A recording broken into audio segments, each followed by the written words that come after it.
toutes et à tous. Petite présentation rapide de ces belles enceintes Technics SB8 avant leur retour chez leur propriétaire légitime qui, je pense, sera bien content de les retrouver. Eh bien, que dire de ces enceintes, sinon que le modèle SB8 a été relativement importé. C'est simplement la deuxième paire qui me passe entre les mains depuis très très longtemps, donc un modèle assez rare. Plus courantes sont par exemple les SB5, les SB7 et les SB10 qui reprennent les mêmes principes. Alors sur la SB5 on retrouve le même tweeter, sur les SB7 et SB10 on va trouver le remarquable tweeter à ruban Matsushita, le TH400, qui, pour ceux qui ont des oreilles de chauve-souris, monte jusqu'à 100 kHz. Donc ici, on a un tweeter à membrane plane qui est chargé par cette petite pièce ici, qui est très finement ouvragée.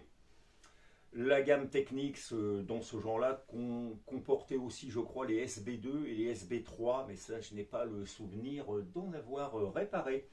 Alors, donc ici, on a sur les trois haut-parleurs le système que Technics s'appelle Honeycomb, c'est-à-dire une structure en nid d'abeille. C'est-à-dire que la membrane ici, c'est une feuille d'aluminium, une structure en aluminium également en forme de nid d'abeille qui est en dessous, une autre feuille d'aluminium et un cône en aluminium juste derrière, voilà, pour faire la liaison entre la bobine et la membrane.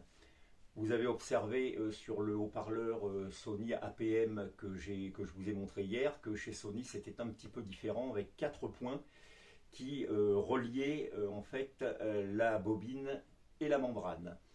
Alors, on a vu cette technologie se développer au début des années 80, même la marque Audax s'y est essayée et j'aurai un jour le plaisir de vous présenter des enceintes plutôt rares, les enceintes Lead Axiom qui embarquent deux haut-parleurs de 17 cm fortement motorisés avec une membrane plane aussi.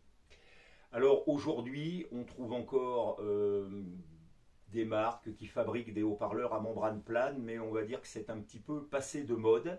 Alors pourquoi les membranes planes? Alors notamment pour les boomers, c'était pour une question de rigidité, paraît-il, puisque cette structure serait beaucoup plus rigide qu'une membrane en papier ordinaire et que d'autre part, cette structure en aluminium la rendrait moins sensible aux variations de température et d'hygrométrie.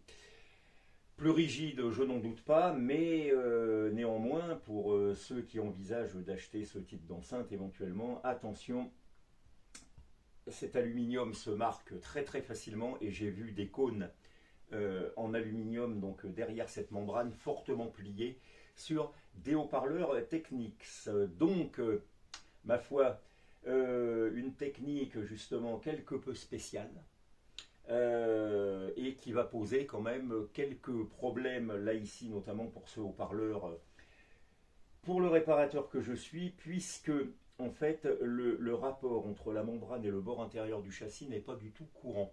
C'est-à-dire qu'il a fallu réduire cette suspension pour l'ajuster au millimètre près.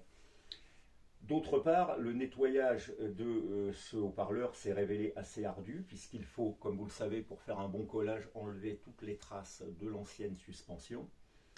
Et là, ma foi, sur la membrane, ça n'est pas si évident que ça, eu égard à la colle utilisée, et il ne faut pas ni décolorer le revêtement, ni le marquer ou l'abîmer. Donc, un nettoyage finalement assez laborieux et une pose pas tout à fait évidente. Voilà. Qu'est-ce qu'on peut dire d'autre? Ici, deux potentiomètres pour l'ajustage, si je puis dire, du médium et de l'aigu. Ici, un dispositif, un disjoncteur pour la protection du tweeter. Le filtre est séparé en deux parties. Il y a une partie qui se trouve à peu près ici dans l'enceinte pour gérer le haut-parleur de basse et la seconde partie du filtre se trouve derrière le bornier directement pour gérer le médium et l'aigu. À part ça, un évent basse réflexe ici de forme rectangulaire, un beau plaquage, ma foi, qui a plutôt bien vieilli, c'est de la belle facture. Un poids respectable pour les enceintes puisqu'elles pèsent 27 kg. Elles ont aussi de jolis caches ici avec une bordure en bois que vous ne voyez pas. Au niveau des performances, eh bien, le constructeur annonce une fréquence de résonance, je crois, à 36 Hz. Alors à moins combien de dB, je ne sais pas, probablement moins 3.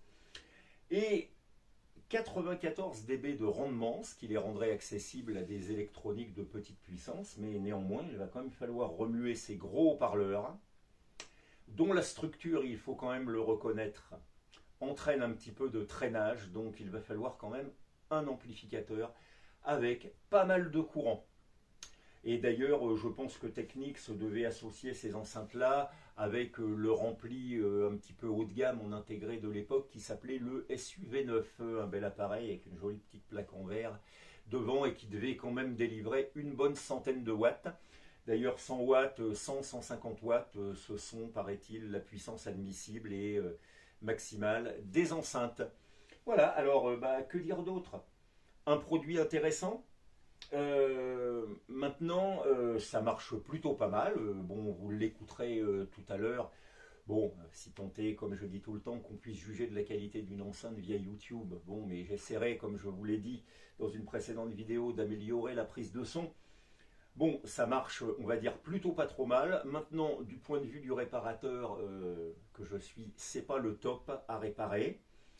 Attention aux pièces détachées pour les trouver. Un jour, j'ai réussi à réparer ce tweeter-là, mais je n'y essaierai pas une deuxième fois. C'est extrêmement compliqué. Alors, un haut-parleur défaillant ici ou ici, honnêtement, ça ne va pas être très évident à retrouver. Donc, prudence en ce qui concerne l'achat de ces enceintes. Il faut réellement les trouver en très bon état. Et après ça, les ménager de manière à ne pas avoir de dysfonctionnement sur aucun des haut-parleurs, ce qui n'est pas toujours possible parce que ma foi il arrive aux amplis d'avoir des défaillances qui vont entraîner la dégradation d'un ou plusieurs haut-parleurs. Voilà, et c'est un petit peu le même problème sur les enceintes Sony APM, dont je vous ai montré un boomer hier. Déjà sur les APM, alors pour trouver les suspensions, ça va être un petit peu la croix et la bannière. Et pour la réparation des tweeters, je pense qu'il va exister très peu de techniciens et de personnes capables de les réparer. Et donc, prudence dans cet achat. Personnellement, je suis plutôt partisan de solutions conventionnelles qui vont marcher très certainement aussi bien et qui ne poseront pas tout ce genre de problèmes. Sur ces fortes paroles, et je vais vous laisser en leur compagnie pour un petit morceau de musique. Je vous dis à une prochaine fois et bonjour chez vous.